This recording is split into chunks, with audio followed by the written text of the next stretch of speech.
Hi everyone, my name's Jeremy, and in this video I'll be showing you how to integrate ChatGPT with outside business applications.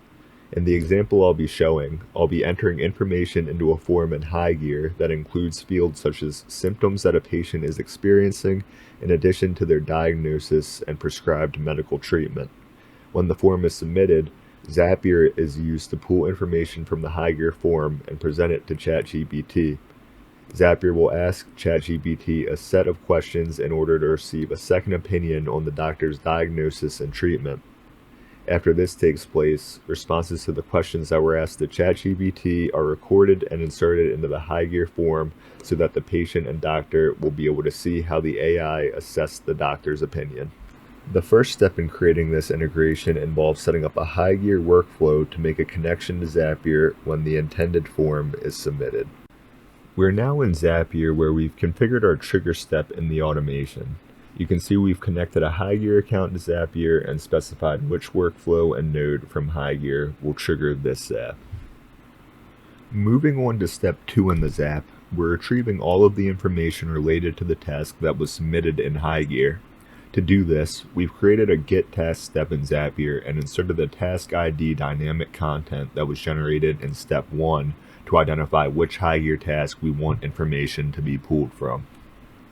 Steps 3 through 9 in the Zap involve asking ChatGPT questions related to the diagnosis and prescribed treatment for the patient.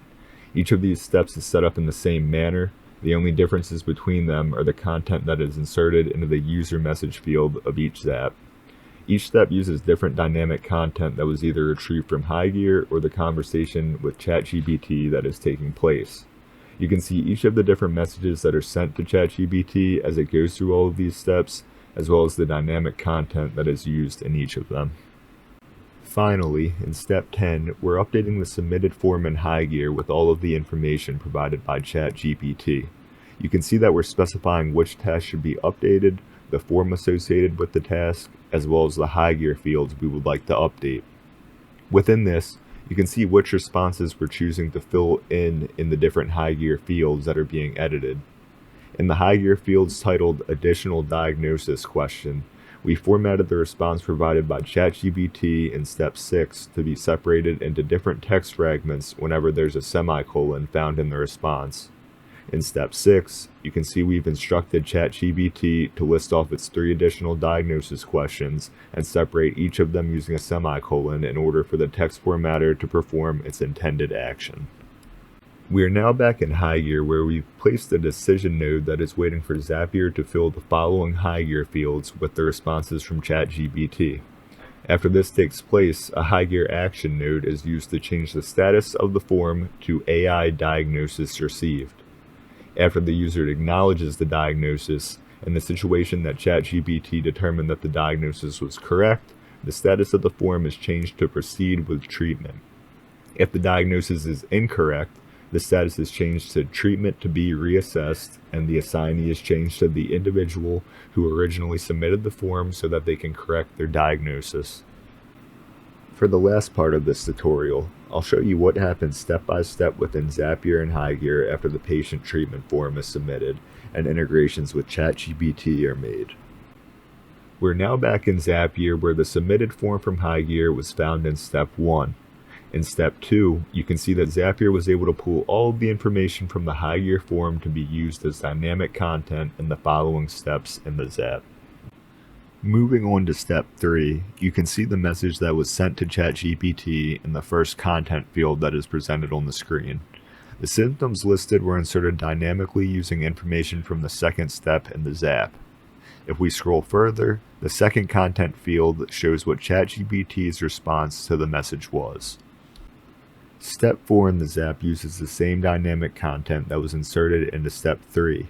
This time asking ChatGPT if the doctor's diagnosis was correct. We also specified that the response should only be a one-word yes or no answer. If we scroll down, we can see ChatGPT's response being listed as yes, meaning that the doctor's diagnosis was correct. Step 5 of the Zap asks ChatGPT if the prescribed treatment fits the doctor's diagnosis. This uses the diagnosis and treatment fields from the HighGear form to ask the question to ChatGPT.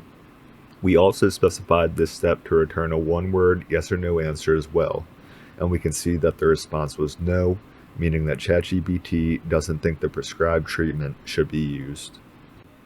Moving along to step 6, we can see that we've inserted the patient symptoms field from HighGear and asked ChatGPT which 3 questions it would ask the patient to further diagnose them.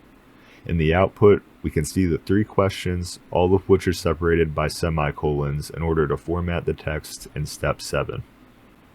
In step 7, you can see that Zapier was able to split the response from ChatGPT in step 6 into 3 different questions.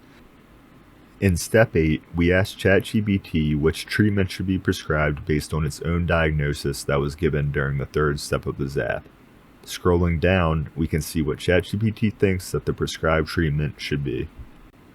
In step 9, we asked ChatGPT what the estimated days until recovery are based on the doctor's diagnosis and prescribed treatment.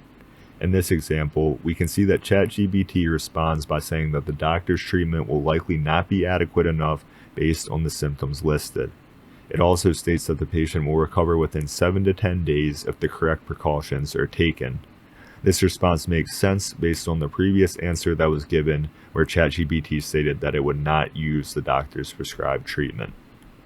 Lastly, in the final step in the Zap, we can see that Zapier was able to successfully update the HighGear form that was submitted with the information provided by ChatGPT. Coming back into HighGear, the status of the form has been changed to AI diagnosis received, and all of the HighGear form fields have been populated with responses that were generated by ChatGPT. If we go to the audit trail of the HighGear form, we can see what changes the integration made to the HighGear form and the times those changes were made. That brings us to the end of this tutorial.